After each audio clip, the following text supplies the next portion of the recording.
For decades, Sean Combs, aka Puff Daddy, aka P Diddy, aka Diddy, aka PD, aka Love, the defendant abused, threatened, and coerced women and others around him to fulfill his sexual desires, protect his reputation, and conceal his conduct. The indictment states to do so, Combs relied on the employees, resources, and influence of multifaceted business empire that he led and controlled, creating a criminal enterprise whose members and associates engaged in and attempted to engage in, among other crimes, sex trafficking, forced labor, kidnapping, arson, bribery, and obstruction of justice. This is pretty heavy stuff. For me, I'm going to take the leadership angle. Like, what happens when a leader goes off the rails? Leader that has a lot of influence and a leader that has a lot of money. In order to be a great leader in life, you have to at one point been a great follower to grow. And anyone in that situation, knowing that they would not succeed unless they took heed to what he was selling and giving. How to navigate that? My recommendation would have been, it's okay to rebuild somewhere else. So for instance, I know for reports that 50 Cent didn't mess with Diddy. We see David, awesome leader, went off track, mess around with Uriah's wife, right? And he had people in his life that were able to say, yo, you tripping, told him a story. And he was like, whoa, who did this? That's crazy. It's like, nah, bro, it's you, my mans. So I don't think Diddy had anybody in his life that could just be like, yo, dude, you tripping, you off the rails right now. And you as a leader in whatever organization you're in, you have to have somebody that could speak into your life and just say, yo, you tripping, sit your butt down somewhere. And a lot of times in the church world, we're like, yeah, what are you talking about? Submit, I'm a grown man. Submission isn't just to beat you over the head. Submission is to keep you from driving off the rails and into a ditch. And if you have nobody in your life that can speak that to you, that could be like, yo, you getting off track, then your power will corrupt you. Because when you have billions of dollars, when you have a high level of resources, there's a lot of things that people will do for you that are morally in hopes to gain favor with you, to be able to get some of what you've got. But you have to have someone that is above that, that's able to say, yo, you tripping. You have to be able to receive that level of rebuke, that level of correction, even though, yes, I'm grown enough, I'm big and bad enough to not have to listen to you. But in terms of all these fantasies and all these sexual stuff, like, bro, you ain't got nobody to be like, yo, you tripping? You ain't got nobody to say, yo, these old words are not conducive. Why do you need all of that baby oil? Oh, yeah, I heard 1,000. Bruh. I mean, I guess he got a discount for buying in bulk. Oh, my God. He got a bulk discount. That makes my hair crawl, bro.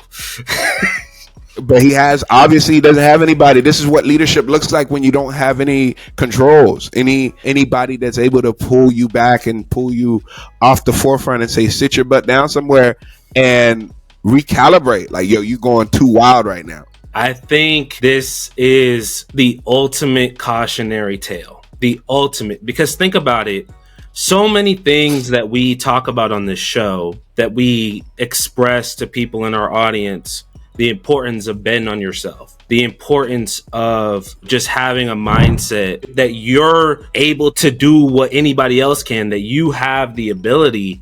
All of these things are things that P Diddy showed in his life over and over and over again. Like starting off as an intern to ultimately building your own record label that's legendary, where you have legendary artists, and then pivoting. Once you realize, I can get into fashion, I can get into this, I can get into that. Ultimately, never limiting yourself. Just so many different things. But along the way, the important thing, that the trend that we see is the ultimate disregard for people. The ultimate disregard for people. You using people only for what they can do for you and not what you can do for them.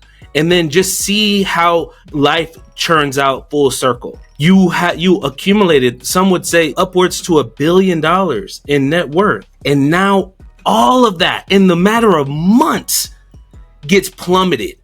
You have to share your media company. I mean, you have to sell your media company. You sell your record label. You sell all of your assets. You start selling off your homes. Why?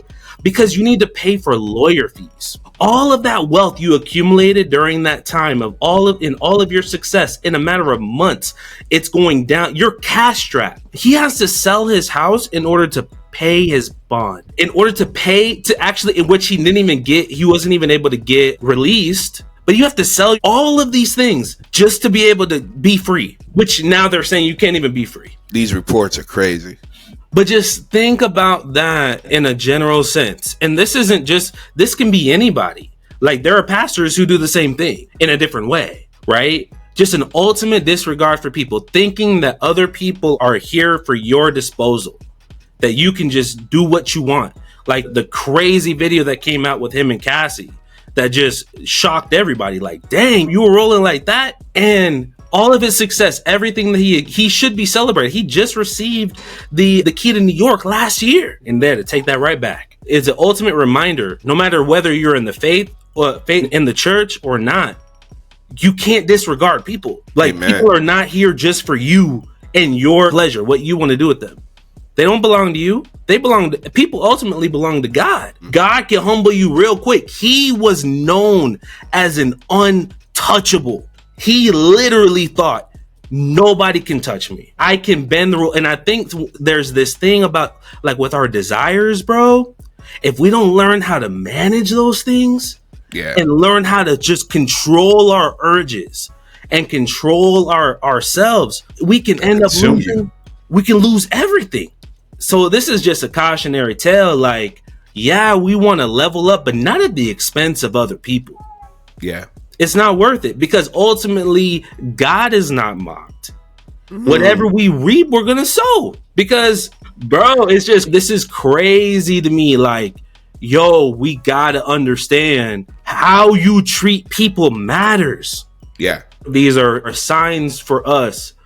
It's not saying we can't go and be successful. We can't achieve things in our lives, but the moment we start using people, this stuff gets recorded, and life just has a way of coming full circle, man. You got to have guardrails, and you got to have a deep respect for people, and this won't happen to you. I mean, this isn't our normal content, but I think this is just an important lesson. When we're trying to level up in life, don't do it at the expense of people. Amen. All right, people, be blessed, and we'll see you next time.